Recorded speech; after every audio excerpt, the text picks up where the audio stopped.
morning, everyone. I'm Congressman Adam Schiff. Next morning will mark the 100th anniversary of the Armenian Genocide.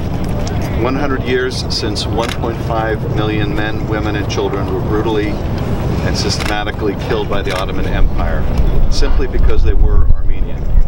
100 years since millions more were driven from their homes and their possessions. The Ottoman campaign to wipe out the Armenian people failed, as evidenced by the proud Armenian nation and by the many members of the Armenian diaspora in the United States and around the world. But the memories of those lost are carried in nearly every Armenian household. It is with those 1.5 million victims of genocide in mind, as well as the handful of remaining survivors and the millions of descendants of those who survived the massacre, that we announce the introduction of the new House resolution recognizing the Armenian Genocide and calling upon the President to work with the Turkish and Armenian governments to bring about a reconciliation that is based upon a full acknowledgement of the historic fact of the Armenian Genocide. This resolution states in simple and plain language the historic facts of the genocide and the degree to which genocide denial on the part of the Turkish government continues to hamstring the chances for peace and stability in the region. I'm proud to stand here today with my colleagues who have all championed the cause of genocide recognition. Together we say that it is our moral obligation to speak the truth about what occurred and the atrocities that were endured, whether it is easy or hard to speak of, and whether it happened yesterday or a century ago. I'm happy now to turn the podium over to my colleague Robert Dole of Illinois, the sponsor of the resolution. Thank you all for being here. As the eyes of the world focus on ISIS and on the brutal killings of innocent Christians in the Middle East, we must recognize the horrors of the past if we hope to avoid repeating them in the future. This year marks the 100th anniversary of the Armenian Genocide, during which the Ottoman Turks systematically exterminated over 1.5 million Armenians and Christian minorities. The genocide is a fact that cannot be ignored. It is settled history. Turkey, however, has never accepted responsibility and has continued to hide behind tactics that shroud violations of human rights. Even as 11 of our NATO allies and 42 U.S. states have recognized Turkey's leading role in this atrocity. The continued campaign of denial sets a dangerous precedent that makes future atrocities unlikely. While ordering his military leaders to attack Poland, Adolf Hitler rationalized, after all, who speaks for the annihilation of the Armenians? We must join the international community to speak with a unified voice against genocide. Our bipartisan Armenian Genocide Truth and Justice Resolution, Resolution 154, would send the unequivocal message that we will never forget those who were lost, nor will we tolerate human rights abuse of any kind. Today, in remembrance of the 100th anniversary of the Armenian Genocide, we call on all our colleagues in Congress to speak out by passing the Armenian Genocide Truth and Justice Resolution so that we can end the denial of one of history's most horrific crimes. Now my pleasure to bring up David Valdez. Well, we're here on this brisk morning to talk about something that happened 100 years ago, and it's our responsibility as members of Congress and as representatives of our district and friends of our Armenians that live in our communities today to make sure that this atrocity that happened is remembered, is taken care of, and obviously that we recognize the pain and suffering that so many of them endured. We have a responsibility now to make sure that that this president and Turkey recognize what has happened and how it's had a long-lasting impact on so many people. So many of our friends there in our communities have suffered so much and lost so much of their history over something that needs to be addressed. So I appreciate the time, and I appreciate my colleagues for helping and being part of this important resolution. And it's my honor to introduce my colleague, Frank Fuller. Thank you. Thank you. I just want to thank the two main sponsors, Adam Schiff and Bob Knowles, for introducing this resolution. All the members of the Armenian caucus on both sides of the aisle that are here today joining the two sponsors. I think it says a lot that we obviously are doing this because we believe, all of us in the Armenian caucus, that we must pass a genocide recognition resolution, and obviously no better time to do it than in conjunction with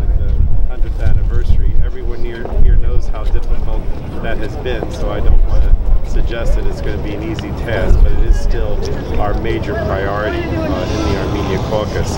I also want to say that I believe that this is inevitable. If you look around every year, we see more recognition by other nations, by individual states within the United States. We also see more activity within Turkey itself by scholars, common people, elected officials who recognize the genocide. But just because it's inevitable that the recognition takes place even in the United States doesn't mean that we don't have to try hard, because it is a tough task. But I want to thank everyone within the Armenian diaspora, because I know how hard you work on this, and I do believe that you've had tremendous success, not only with more and more recognition that's taking place around the world, but also with the media and educating the average person about the fact that the genocide did in fact occur. And lastly, going back to what Congressman Bob Dole said, anybody who thinks that this is just something that's of the past only has to see what happens with ISIS, with Christians being beheaded, with minorities being targeted, not only by ISIS, but around the world. There's no more important time to pass this, not only to recognize what happened 100 years ago, but what continues to happen today. So thank you. Good morning, everyone. First, I want to begin by thanking the national Armenian organizations that have labored in the vineyard for so long and given such leadership to this issue. Honor those who you are descendants of, and it's always an honor to partner with you, so I thank you. 100 years, a century has passed since a genocide took place.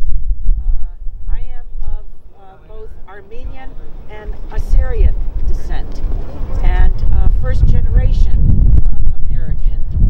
And I stand here really because my mother's family were able to escape the genocide. And so I know the stories. I lost family in the genocide. In the Congress, the first resolution to recognize the Armenian genocide was introduced in 1975. Imagine that, 1975. So 40 years later, we are still laboring to have the government of the United States of America recognize and acknowledge that this has taken place. And so once again, we introduce this resolution. And the resolution is very direct because it calls on the President of the United States to work toward an equitable, constructive, stable, and durable Armenian-Turkish relations based upon the Republic of Turkey's full acknowledgement of the facts and ongoing consequences of the Armenian genocide and a fair, just, and comprehensive international resolution of this crime against humanity. Now, in terms of history, candidate Obama was eloquent in terms of recognizing that the Armenian genocide actually happened. And so it is very important to understand why we are calling on President Obama to continue and match the words that he spoke when he was a candidate. Now, history does repeat itself. Today, we are seeing the elimination of Christians across the Middle East. And so history is repeating itself. The Armenian genocide took place because Armenians were Christians. They had a mark on them. And the Christians in the Middle East today are suffering at the hands of yet others who seek to exterminate them. So 42 states in our country have recognized this. NATO allies have recognized the genocide. And I think it is absolutely critical for the Congress and the President to recognize this as well. So thank you again to all the advocates. It's an honor to be an original co-sponsor of this. I've been on them since I entered the Congress, and hopefully this, in the 100th anniversary, we will honor those that lost their lives at the hands of the Ottoman Empire, to remind the world that yet again the genocide is taking place. Thank you. Jackie Spear. I want to thank my colleagues for joining us in the introduction of this resolution, to all of you for joining us today. I'm a proud Armenian American. I'm also a pained Armenian American, because our Congress has not seen fit to do the very least that we can do in recognizing the Armenian genocide.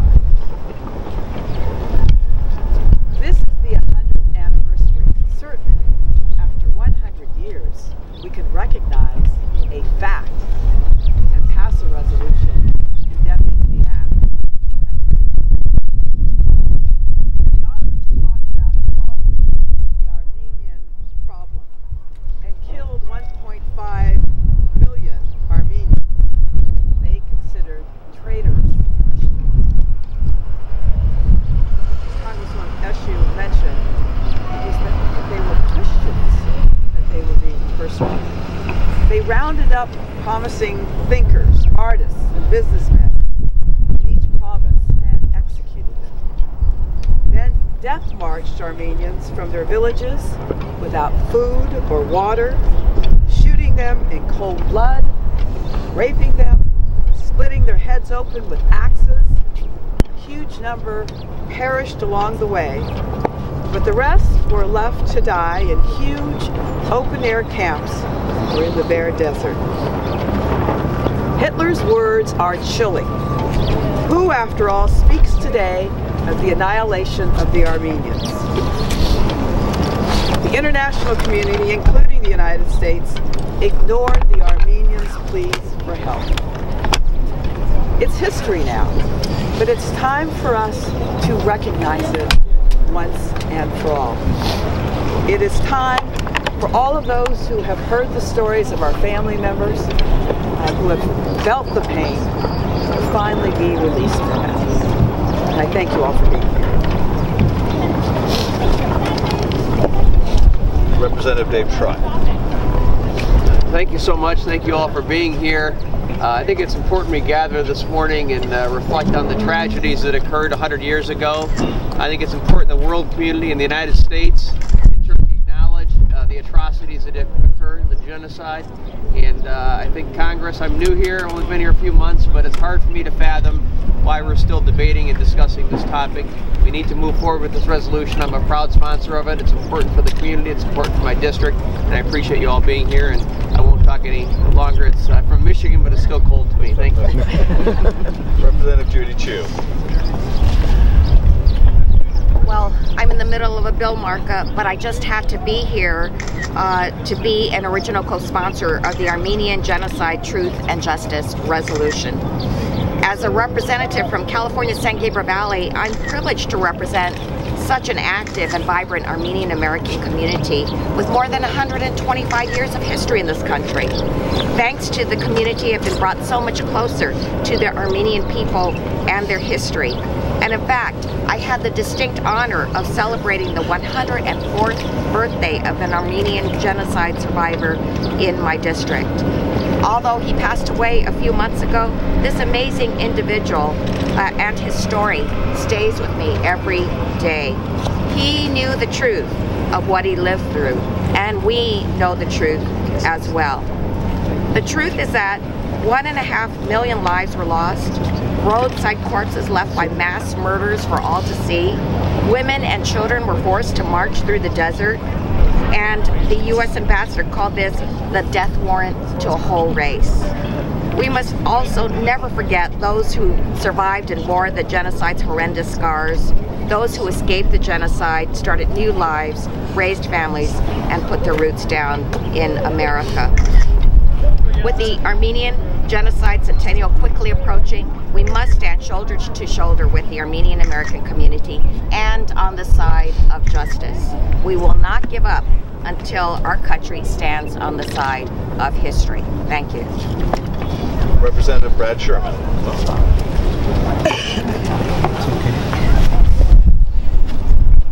Hello, I'm Brad Sherman from California's best named city, Sherman Oaks. We are here to recognize the 100th anniversary of the first genocide of the 20th century. This is a genocide that Senator Barack Obama recognized, that Senator Kerry recognized, that the UN ambassador, Ms. Powers, recognized and wrote the book on. And it is time for both the executive branch and the legislative branch to do the same. We have we have done so much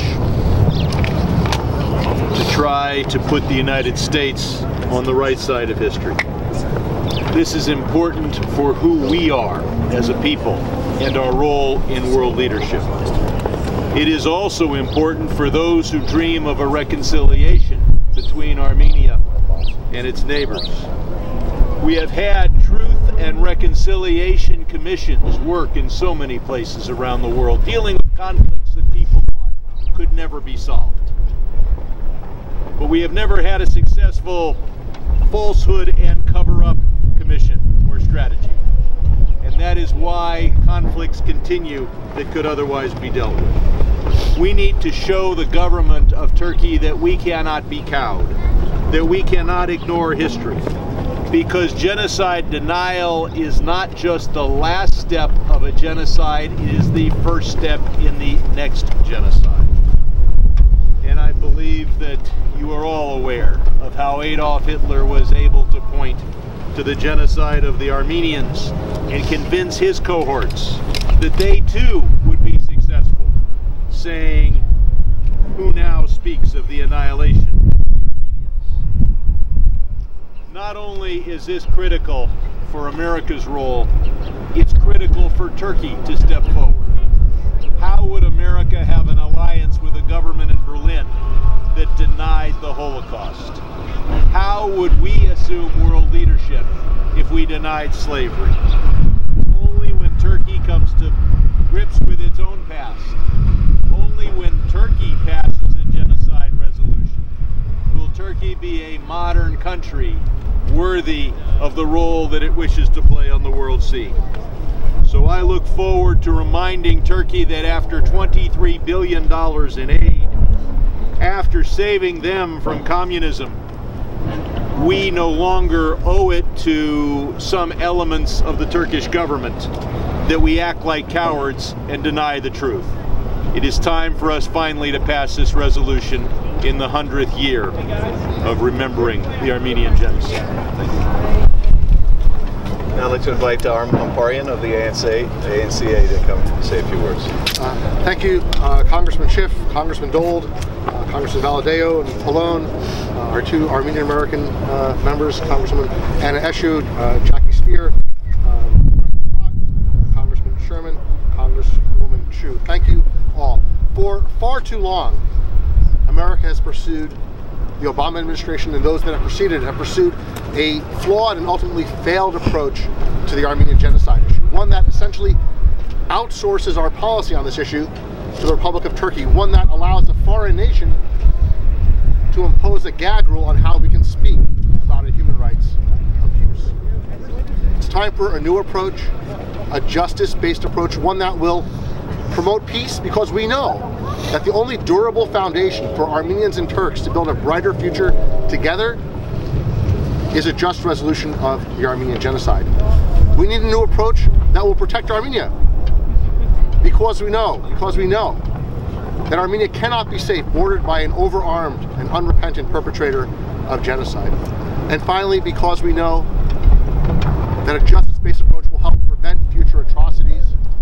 Genocides committed with impunity contribute to other genocides. Impunity begets impunity. Genocide begets genocide. This new approach, the Armenian Genocide Truth and Justice Resolution, serves these important purposes. We very much value the support of our your support as well. Thank you. Final speaker, Brian Arduni of the Armenian Assembly. Thank you, everyone. Good morning. Resolutions affirming the truth, affirming America's role in helping save the survivors of the first genocide of the 20th century are not only important, but necessary. They are necessary because of ongoing efforts by a foreign nation to distort and rewrite our own history, and we should never let this happen. America's humanitarian intervention during the Armenian genocide was unprecedented and something that we can all be proud of. It was America's ambassador to the Ottoman Empire, Henry Morgenthau, that alerted the world that a quote-unquote campaign of race extermination was underway against the Armenian people. It was America's president, Woodrow Wilson, that authorized a military mission to the region led by Major General James Harbord. Harbord, who wrote his report on the USS Martha Washington, said that what happened was, and I quote, a colossal, well not the A, but a colossal crime for all the ages. It was America that created the Near East Relief, and with the generosity of the American people, provided over 116 million in relief to the survivors, including 132,000 orphans. And it was these orphans, young Armenian girls, that wove a rug, which was presented to President Calvin Coolidge as a symbol of sincere gratitude for America's generosity and humanitarian relief. The inscription on the rug read, and I quote, "Made by Armenian girls in the Gazir Syrian orphanage of the Near East Relief and presented as a golden rule token of appreciation to President Coolidge." As Americans, we should embrace our history and not allow others to try to sweep our history under the rug. Therefore, on the centenary of the Armenian genocide, we strongly urge Congress and the President to unequivocally affirm the Armenian genocide and honor America's humanitarian intervention at that time, which was unprecedented. Thank you. To conclude, I want to reiterate something that my colleague Anna Eshu said, and that is our deep gratitude for the extraordinary work that has been done by the Armenian organizations in diaspora. We wouldn't have a chance in this fight without those extraordinary, often very grassroots-oriented efforts, and they deserve all of our acknowledgement and thanks. As it's really cold, we're happy to take maybe a couple of quick questions, and then if there are follow-ups, perhaps we can take those in the building. But does anyone have a quick question or two? Congressman, you've tried for 40 years to pass this. First, has any resolution passed by either House or Senate? Yeah. Yes, we have had resolutions passed. I think the last time, though, was not since 1985. Okay, since it's been passed once, why do it again? I think this is something we ought to do every year. I think the United States ought to commit itself to recognition of genocide wherever and whenever it occurs. And as Representative Pallone points out, this is no matter of historic insignificance. In addition to the magnitude of this crime, we see these same kind of brutal killings going on in the very place where the Armenian genocide took place. In the killing fields in Syria, where hundreds of thousands were marched to their death, we see now efforts akin to those efforts to wipe out an entire religious community, and I think it's more important than ever that we recognize the genocide. My colleagues, but I also feel that while there are survivors among us, the moral urgency is all the greater to get this done now. Adam, if I could chime in on that question, the reason we need to do it now is because of the denial. Okay? The reason we need to pass this resolution is because of the denial. I don't know if we need an annual resolution to remember the Holocaust. It wouldn't be a bad thing, but there is no denial. But the fact that Turkey denies this genocide is why America has got to join many other countries in recognizing what actually happened at the beginning of the 20th century 100 years ago. How many legislators support the Armenian genocide resolution at this point? Is there any reaction from the executive branch? The resolution, I think it's 46. I think Right now, I think it's 46 co-signers right now, but those are original co-sponsors of the resolution. When do you think it's going to go forward? This has always been the struggle for us. We have to have it taken up in committee first. In the past 10 years, we've had it taken up twice in the Foreign Affairs Committee. Both times it narrowly passed out of the committee, but we have not succeeded in getting a vote on the floor. Ultimately, that will be up to the House leadership. We will continue to be pressing the House leadership to take this up. And I think at the end of the day, if not now, when? I can't imagine a more important time, given what's going on around the world, and given that this is the 100th anniversary of the genocide. Is it a policy of the leadership that it wouldn't come to the floor until you get 218 co-sponsors? I don't think there has been an explicit policy about that, and there have been times in the past where we have had over 218 co-sponsors but have not been able to bring it up. I think at the end of the day, the leadership has to make the decision. It's willing to bring this to a vote, willing to put it to the members, because all of us that have been here in prior Congresses have been part of a whipping effort on the genocide. And to be candid, there are plenty of our colleagues who would rather not have to vote on this. And you simply don't know until the day you take it up for a vote where people are going to stand. So we have to be willing to take it up and put people on record. And we certainly hope and are going to be working as hard as we can to make this year the year that happens. I think that there's something else to be added to this equation. Make no mistake about this. The Turkish lobbies very hard against this, and they hold sway with members. So this isn't just some internal misarrangement between leadership and members. While we have our own process that's been described, that lobby is a very effective one, and so we think that we need to match that and go over the top. And if there's anything to be said about the effort, we haven't given up. And there are bracelets that have been made, and it says, "We will never forget." So we're going to keep going. Can you hold that back up for a minute, please?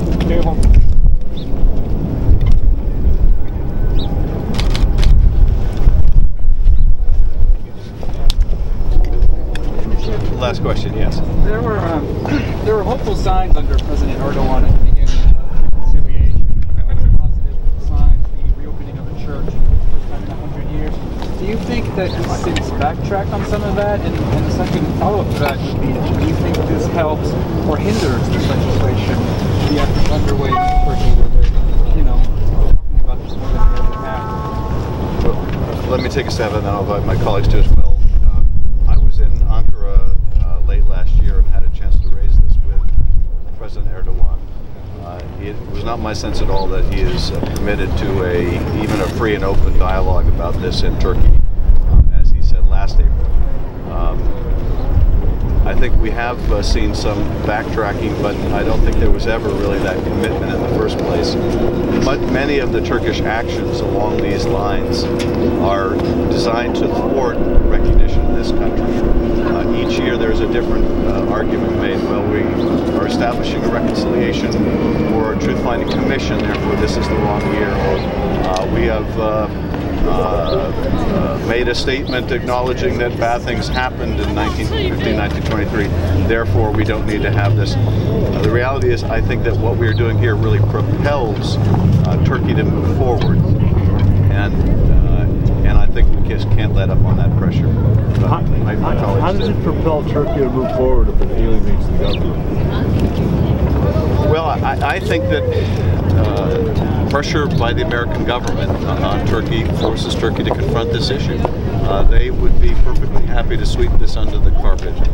I think the only reason that they make these efforts every April is because they feel compelled to, and in part it gives them a justification for their lobbyists that Representative Aszú mentioned to come here and say this is not necessary because look what we're already doing. In the absence of those efforts, I don't think we even would see these minimal steps taken by Turkey. Well, that's going to wrap it up. Thank you very much.